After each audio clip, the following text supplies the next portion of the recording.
저희들이 현재 중간태 동사들을 올렸고 지금도 쇼츠로 올리고 있습니다. 단어 하나하나, 문장 하나하나를 쌓아가는 노력이 있어야 원어민들의 중간태 느낌 제대로 체화해 나갈 수 있습니다. 자, 중간태는 우리가 기존에 배웠던 타동사, 자동사와는 조금 다른 개념으로 접근을 해야 되기 때문에 외우고 또 외우는 게 중요합니다. 저희들은 영어 트레이너일 뿐입니다. 체화는 여러분들의 몫입니다. 여러분들이 스스로의 노력을 하셔야 됩니다. 여러분, 저번 주부터 시작된 쇼츠 영상들은 사실 테스트 영상들입니다. 저희가 중간태 동사들을 한번 했었죠. 스펠링이 B로 시작하는 동사들까지는 한번 맞춰봤었는데 다시 하는 것이 좀 시간이 좀 아까워서 처음에는 C부터 시작할까 이런 생각도 했었습니다. 자, 그런데 세포도주는 세푸대에 담아야 한다는 생각으로 다시 시작을 했고 또 앞에서 말씀드렸듯이 1분 남짓한 영상에 최대한 많은 정보와 문장을 담기 위해서 테스트도 필요했습니다. 자, 이곳에 올리는 동사들과 이 문장들은 저희들이 정말 고심하고 문법적으로나 논문적으로나 문제가 되지 않도록 선별한 내용들이기 때문에 여러분들에게 반드시 도움이 될 것이라는 희망을 가지면서 제작 중입니다. 꼭 문장을 외우시고 반복하셔서 원어민의 중간태 느낌, 자신의 것으로 만드시길 부탁드리면서 자, 오늘 내용 시작하겠습니다. 여러분, 지난 몇 개의 쇼츠 영상을 보시면서 저희가 스펠링 A에서 가장 중요하게 생각하는 것이 있다는 생각 좀 드셨나요? 바로 구조입니다. 중간태의 구조죠. 저희가 영어는 형태와 의미를 똑같이 중요하게 생각해달라고 너무나도 많은 이야기를 드렸습니다. 자, 오늘도 이야기가 핵심입니다. 자, 우리는 태라는 문법이 없습니다. 당연히 능동태, 수동태라는 것도 존재하지 않죠. 물론 영어에 수동태와 유사한 피동형이 존재는 합니다만 영어의 수동태, 즉 B 플러스 PP라는 일관된 형태를 가지고 있지는 않습니다.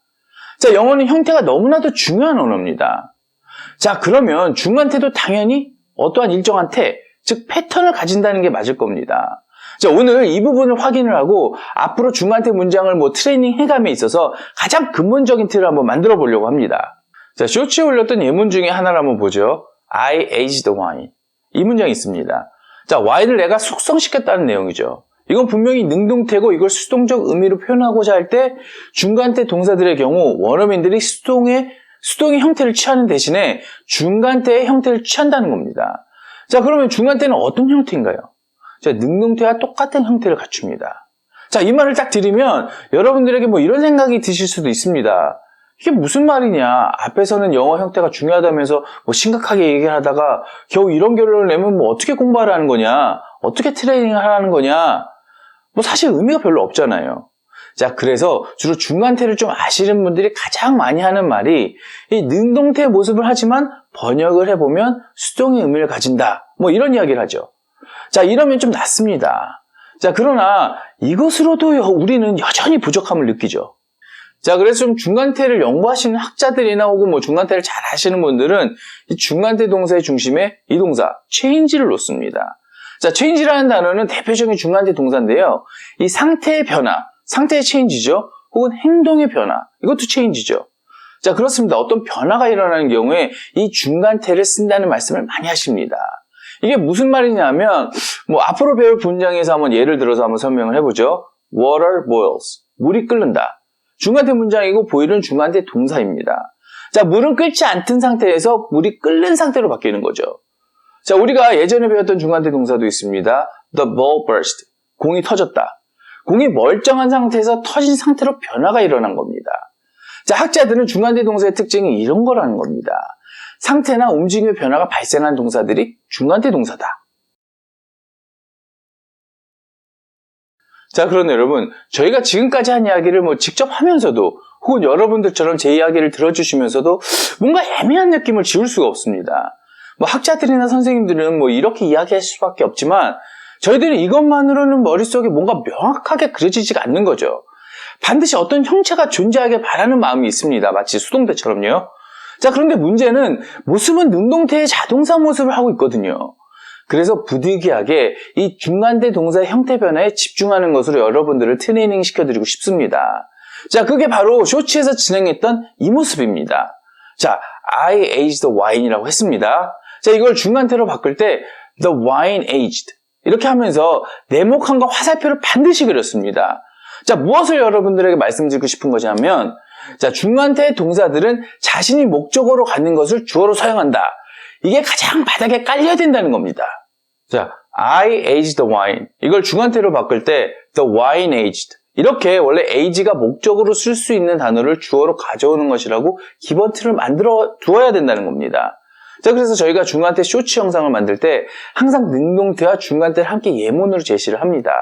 자, 이 부분에 초점을 맞추셔서 이 380개 중간태 동사를 진행할 때 함께 외우고 변환의 형태를 집중하시는 연습을 계속 하셔야만 합니다.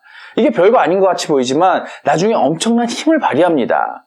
다만 혹시 오해가 있으실까봐 이야기를 드립니다만 이 정의와 틀이 완벽한 건 아닙니다. 자, 그러나 기초를 쌓음에 있어서는 너무나도 중요한 이야기이기 때문에 저희들과 중간태를 함께 공부하시는 분들은 이 모습에 집중을 해주셔야만 합니다. 자, 사실 저희가 능동태, 중간태를 하면서 수동태로도 전환이 가능하지만 아예 빼버리는 경우가 많습니다. 혹은 조금 특수한 경우는 일단 지금의 틀만이 맞는 문장이라고 넘어갈 겁니다. 그 이유는 중간태는 문법적으로 너무 접근을 하게 되거나 옳다 그르다로 접근을 하게 되면 정복하기가 좀 힘듭니다. 예를 들어서 어떤 동사에 대해서 문장을 저희가 만들 경우에 문법적으로나 학술적으로는 정확한 문장들이지만 원어민들이 받아들이기에는 어색한 문장들도 있습니다. 자, 이 부분은 논문 등에서도 많이 거론되는 부분인데요. 그것들을 일일이 정리하다 보면 저희가 목표라는 것에 도달하기가 어렵다는 판단 때문입니다. 자, 어쨌든 틀린 문장은 없습니다. 없을 겁니다. 저희가 최선을 다해서 준비를 하고 있고요. 중간태 마지막 영상이 끝날 때쯤에는 여러분들이 중간태를 충분히 원어민들처럼 이해할 수 있도록 더욱 노력하겠습니다. 자, 오늘 중간태 세 번째 시간입니다. 자, 오늘 영상은 지난주와 이번 주에 올렸던 중간태 쇼츠 영상과 연결이 되어 있습니다. 자, 앞으로도 쇼츠를 진행하면서 연결된 내용들에 대한 이론적 이해가 계속될 겁니다. 자, 여러분들이 해주셔야 될 것은 이 쇼츠에 올라가는 문장들을 이 수백 번, 수천 번 읽고 외워서 체화해 주시는 겁니다. 자, 많이 응원해 주시고 아이디어를 댓글에 적어주시면 더욱더 재미있게 만들어서 함께 하겠습니다. 자, 오늘도 부족한 영상 끝까지 함께 해주셔서 감사합니다. 좋은 하루 되세요.